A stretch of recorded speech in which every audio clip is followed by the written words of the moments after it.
and let's go for it. Go.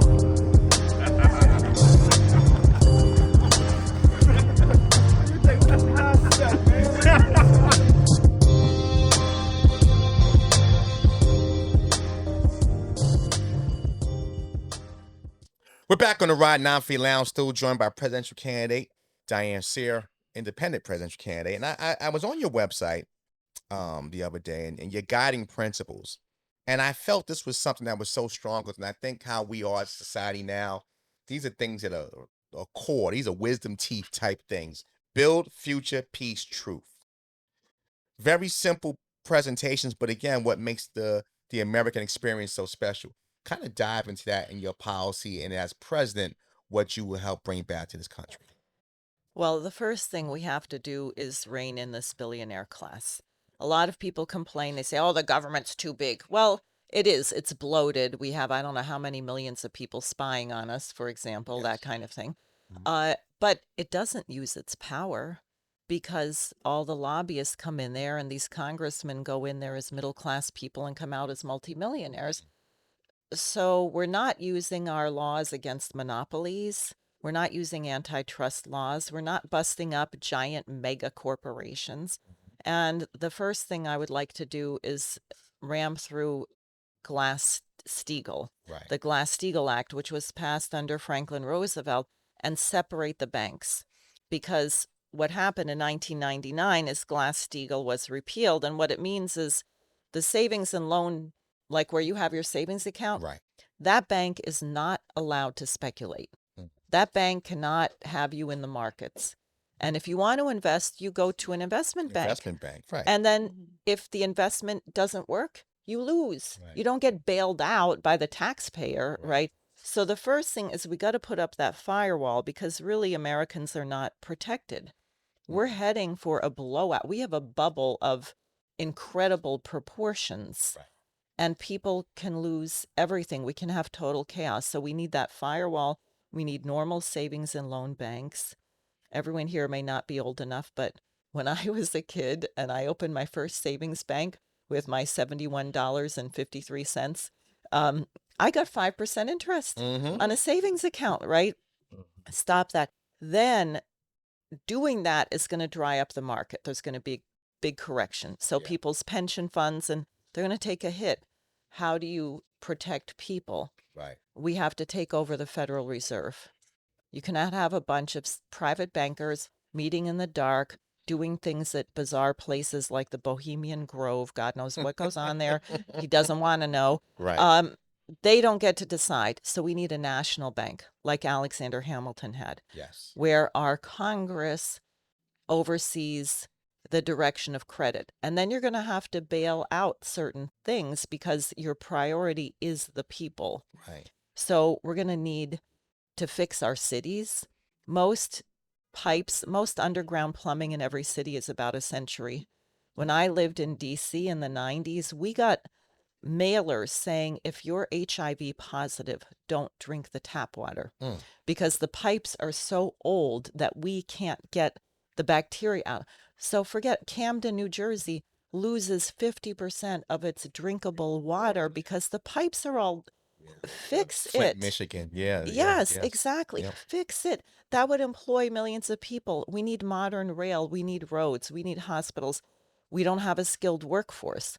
And I think what we're going to discover is when the nation has a mission and a purpose, you cannot afford to throw people on the scrap heap. Right.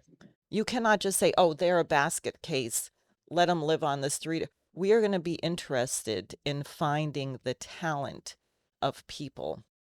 Like the space program. I love that movie, Hidden Figures, if you've seen it. Yeah. Why? Because we said we got to get to the moon in 10 years. Well, it just so happens that these Black women are geniuses and they know how to calculate orbits. So bring them in here. We don't have time to worry about what color their skin is. We have to get a job done, right? And I think a nation with a mission will find we don't have time to teach 5-year-old sex education because they actually have to learn how to read. Right. And so you take it in a sense from the top down.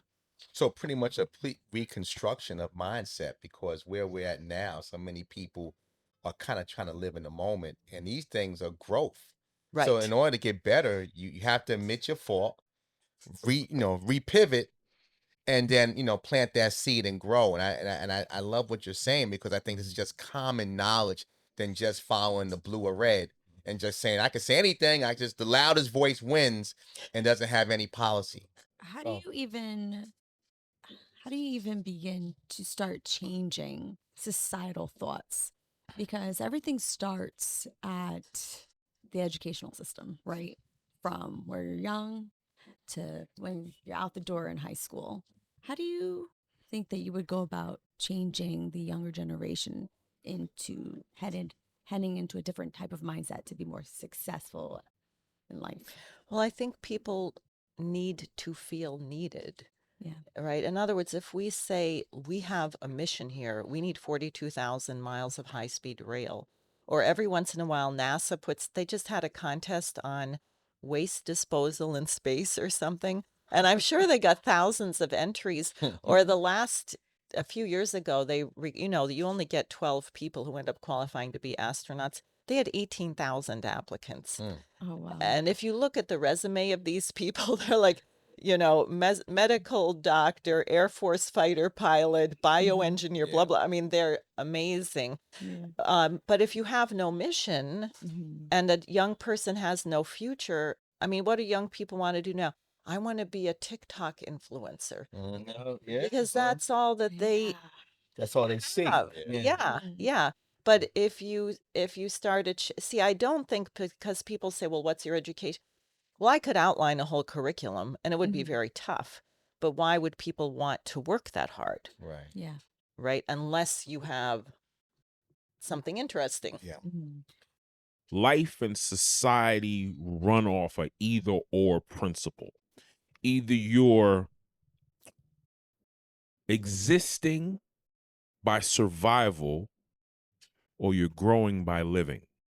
And the closer we get to trying to survive, the less we thrive in a manner to where we can see what true living is, and vice versa. Would you say that we as a society need to get back to a living frame than a surviving frame? Because if you want to be a TikTok influencer because you see it makes fast money, you're making fast money to survive. Right? You're not getting down in there. You're not like your father. You're not sitting at lunch counters in the grassroots being exposed to whatever treachery and debauchery that came their way for that protest. Living starts at the beginning. It's not just that I woke up and 10,000 people liked me and voila, I'm famous. Right. Meanwhile, I can't read above a third grade level. I can't count past 25. I don't own a savings account. Like, do you feel we as a society need to get back to living? And if you do, am I wrong to feel that your candidacy is pushing a let's get back to living? Because I feel that that's what you're saying. Like it's Yes. time to get back to living. Absolutely. And I'm really glad you brought this up, because the truth is, and this is one of the kind of myths that's come about when we became a so-called post-industrial economy and we went really big on the environmentalist movement, is either you grow or you collapse. There is no such thing as sustainable. And you can just think, if you have a certain level of technology, suppose human beings never advanced beyond burning wood. Well, you get your energy from burning wood, and guess what? You will run out of fuel. Right. So that puts a limit. You cannot have more people if you're depending on burning wood. If you discover petroleum and how to refine it, or better, get to nuclear power, you need, this much fuel for a massive amount of energy. Right. And suddenly what that means is you not only can support more people, you need more people. And if you look at the entire development of the universe, contrary to what we're all brainwashed, oh, eat less, use less energy, get smaller, don't have children, we're too overpopulated, blah, blah, blah. Well, look at how the universe developed. We had single-celled organisms, and then plants, and I'm not a Darwinist, right? Because I think there's a discontinuity with human beings. But mammals are far more energy dense and far more complex than reptiles. Mammals can regulate their own temperature. Right. They need to consume more calories. So the amazing thing about human beings, because we are in the image of the Creator, because we have free will, we can change our species at will. That is, we don't sprout we don't sprout a fin on our back or get polka dots, right? Right. But we say, hey, you know what? We can cook our food. We can have fire, and suddenly life expectancy is extended by 10 years and people can live better. So when the human mind makes a discovery, you have the possibility to transform the entire human species by transforming the way that people live, and you make it possible for more people to live with a higher standard of living in a given area.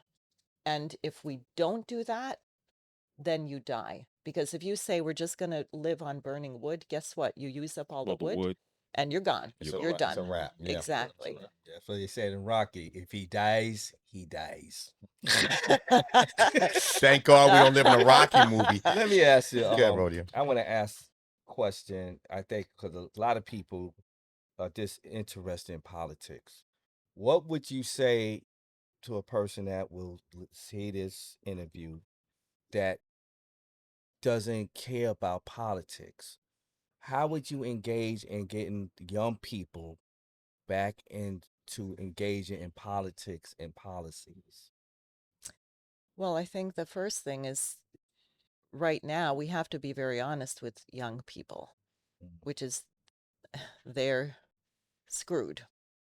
They don't have a future. You can't afford a house. You can't afford to have a family. You're going to be with your parents forever. Who wants to have 5 children if your mother-in-law is looking over this, right? You're not going to do it. So Right. I think, first of all, you need someone to be honest and say, because when I talk to young people and I say, what do you think? I mean, I had a young delivery guy who brought something to my office and I said, what? He said, oh no, I don't get involved. And I said, well, I said, forget it. There's no future. I don't have a future. I mean, that was his view. I have no future. Yeah. There is nothing I can do. I can spend $1 million going to college and not have a job. I cannot spend $1 million and not have a job. So I think we saw something interesting around the genocide in Gaza, where we saw that young people are good enough that they are prepared to risk their degree and risk going to jail, to be in the streets, to protest mass murder. And I think if people have that quality where they're willing to take a personal risk for the sake of someone who is weaker than they are, who is less fortunate, then that is the quality that we're going to need to rebuild the society. And I really think I would say I want you to work with me, because I know I can't do this by myself. I'm not going to get anything there. I'm already being shadow banned now. I appreciate being able to talk to you. Before I was running for president, I had my TikTok account, I'd get occasionally 250,000 views, usually 70,000. They sold it, of course, and now I get 1,300, and that's like good, right? Right. I mean, just so we are going to have to do this together. And what I can say to people is that I will not sell you out. I'm not a sellout.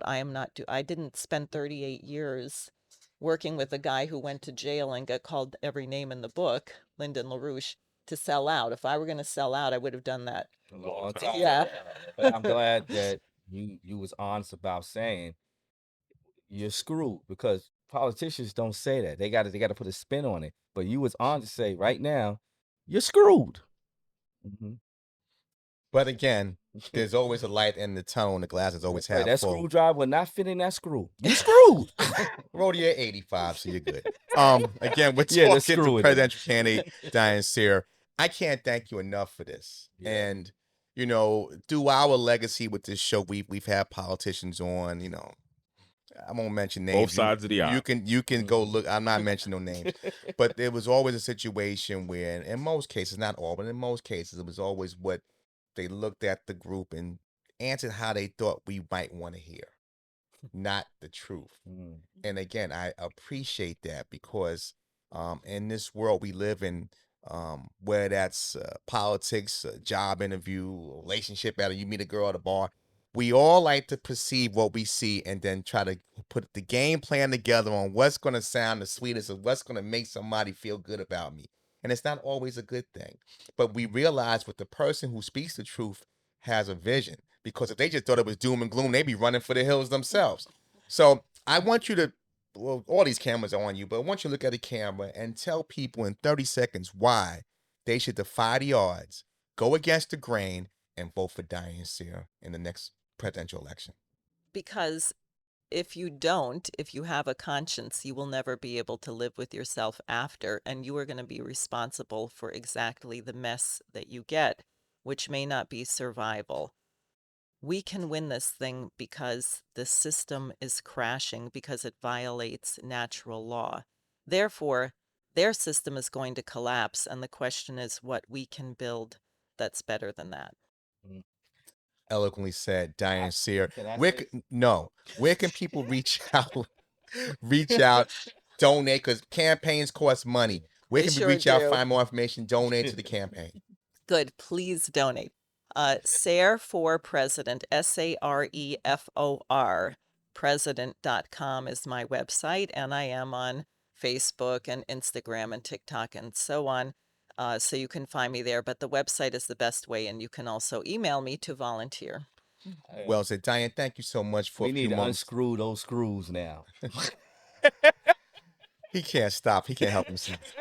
Thank you so much I'm for a tooth coming. chest. I'm sorry. Listen, we're here. We're a voice. So through this journey, this campaign journey, you got a friend in Nafi Lounge. So if you want to come back on and express your views and thoughts, or just have a platform in a safe space, we'd love to have Basically, you. he's saying you once so you in the much. White House, invite us over. Some Quaker Oats. Yeah, Quaker don't Oats. give me don't give me fast food. I No. can do that on my own. Diane Sare, ladies and gentlemen. Gonna take a quick break. We keep this thing moving. The best team in radio, streaming TV as well. Nafi Lounge, come on back.